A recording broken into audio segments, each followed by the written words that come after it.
he eats to show how much he can buy. He doesn't eat, really, most time he's not eating to feed himself. He's eating to show how much he could buy. Oh, darling, bring me the chicken. Bring me a few slices of that ham.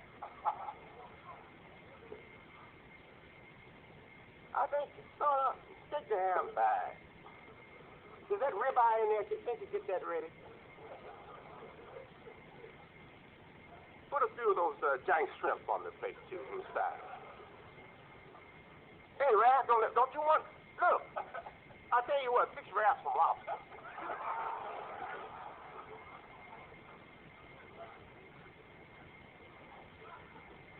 And one car was repossessed last month. And he got some money still showing off like that. Now, that's materialistic. See, that's materialistic. But the man that goes after material wealth, but uses it for other things other than just for personal appetite or whatever, that man is not necessarily a materialist. Don't you know you shouldn't be calling people materialists or materialistic just because they got great wealth? I hope I can correct this. I got a plan to get myself into some big money. And I hope I can correct this at least in my circle of associates. I don't want you looking at me telling me he's materialistic.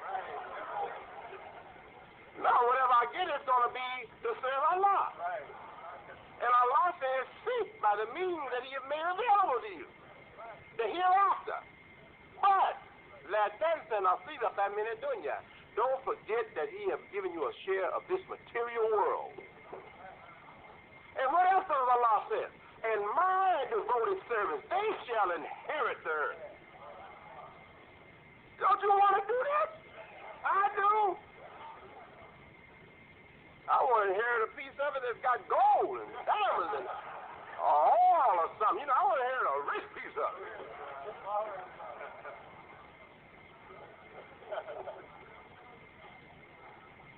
And we can manage it if we always keep Allah first. We can manage it. You know what I want to see?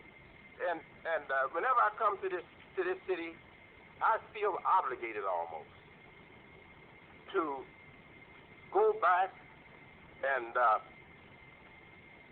kind of get the focus on things in the order that we should see them. You know, focus in our life. Get focus on our life. And in the order that we should see things. You know, we should see things in a certain order. Taking certain steps. Taking certain steps to bring us where we are now. We should look back in the past, not to just have that nostalgic feeling or something, you know. Oh, wasn't that? Oh, those were the good old days. They're the good old days. You know, not just for that, but we should look back mainly to collect what we should retain, to collect what is important and valuable for us still now. And let me tell you something. My father and mother, and I put father and mother because he was so big. That's why I didn't say mother and father. My father and mother, and she made him big. My mother made him big in my eyes. My father and mother, they told me from the time, I can't remember the time when they didn't tell me this. When I was hearing and knowing anything, they were telling me this. They told me to fear Allah. Obey Allah. Now, how can I obey Allah? Allah wasn't talking to me. My father and mother was talking to me. So the only way I can obey Allah was to obey them. They were talking to me. I wasn't talking to Allah. And I wasn't reading the Quran. They didn't tell me to read the Quran. We didn't do that in those days. So they told me to fear Allah. They told me to obey Allah. They told me to be decent. They told me to don't be a liar, don't lie. They told me don't go around with bad company. They told me all these things. They told me don't smoke, don't drink. They told me don't lie, don't steal.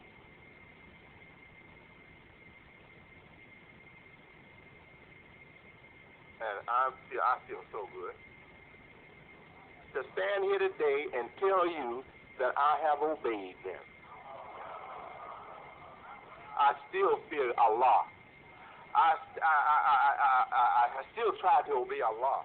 I have the same spirit now that I had as a child, to fear and obey Allah. I still don't smoke.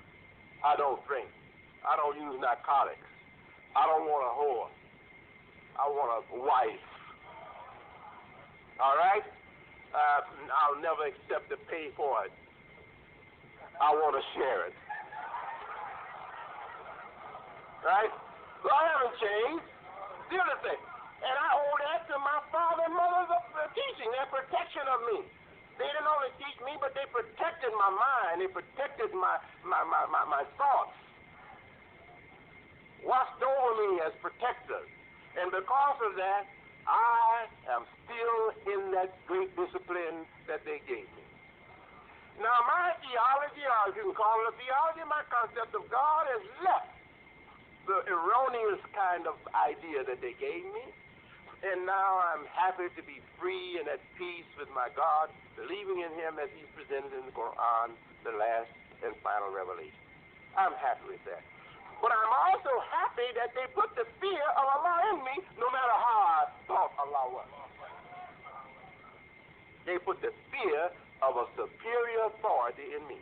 They told me to fear an authority that should decide other authorities for me. That's salvation. That's salvation.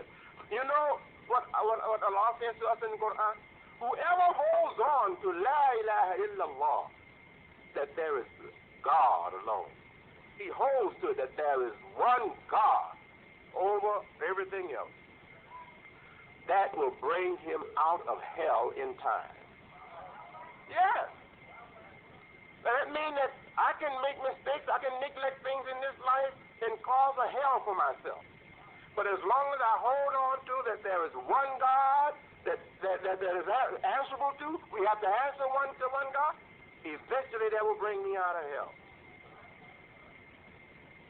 And believe me, I have had enough experience to say I'm a witness. Yeah, to say I'm a witness. Because in my heart, when I was a youngster, sometimes I'd be praying, and my mind didn't feel comfortable visualizing that man that taught my father. And I would say to God in my prayer, if I'm not seeing you right, please help me to see you right. I didn't even tell my parents that. I didn't tell anybody that. Back then, you know, that was a little bit too heavy. A little bit too risky. I didn't know how they would react. So I didn't tell them. But as I grew older, I said, I bet you they think the same thing.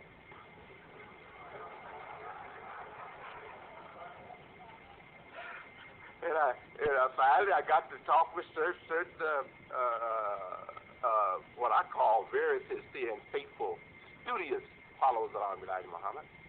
And they love me, and I say, if they love me, then they must think much like I do. And we just silently just approve each other, you know. Assalamu alaikum, brother Thorne. Oh, praise be to Allah. Isn't it wonderful to be brothers? Because we know something missing here, don't we?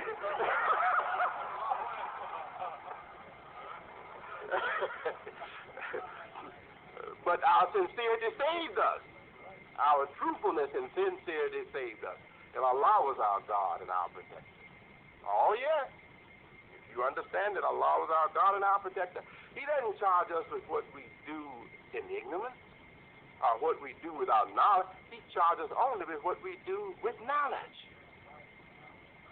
As long as the heart is sincere and straight, Allah will stay with us until we are delivered from confusion and ignorance. We have to manage our responsibilities, dear people, to be successful. And Allah has given us the Quran and the life of the Prophet, and the Prophet has demonstrated to us the responsibility that we all must accept. There's responsibility on all of us. And the focus in our religion is on individual responsibility. Individual responsibility. Don't you know this this meeting here? I can't if it's not doesn't come about. I can't look at one person, Imam Hafiz, who's very important in arranging these engagements for us. I can't look at him and say it didn't succeed because of you. No, because if there's another one that's around, I'm going to point to him. Say he didn't do it. How come you didn't do it? The responsibility is on all of us. And whoever is qualified to do it, the charge is going to be made against them if it's not done. That person didn't do it, but you were also able to do it. How come you didn't do it? This religion is not closed to anybody. Whoever is qualified should do the work.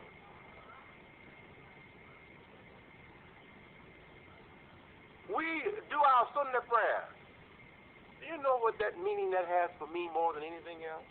For some people, it's just doing what the Prophet did to follow the Prophet. That's beautiful to me. Also, I love to do what the Prophet did. I feel obligated to do what the Prophet did. But the beauty in that to me is not that I'm doing prayers because the Prophet did these separate from the congregational prayers or the obligatory prayers. The beauty to me is that the Prophet has by this demonstrated that every sane and able individual Muslim must be responsible for leading him and herself. Because the one who believes in the prayer is the leader. He's called Imam, the leader. So we ain't got no special prayer for the Imam. The same prayer he's taught, all of us are taught. And if we have people come here and the Imam can't be found, any of us that know it can be the Imam for that occasion. So this is a religion that obligates its public to accept responsibility individually and to qualify themselves to the greatest degree so that whenever the need is there, the need can be answered by someone. And responsibility is on us all. Yes, this is a beautiful religion. This is the most democratic religion that I know of. It is the most democratic idea of man in society that I know of. I can't think of one that's more democratic in my idea of what democracy is. This democracy that we have in the West is a progressive democracy.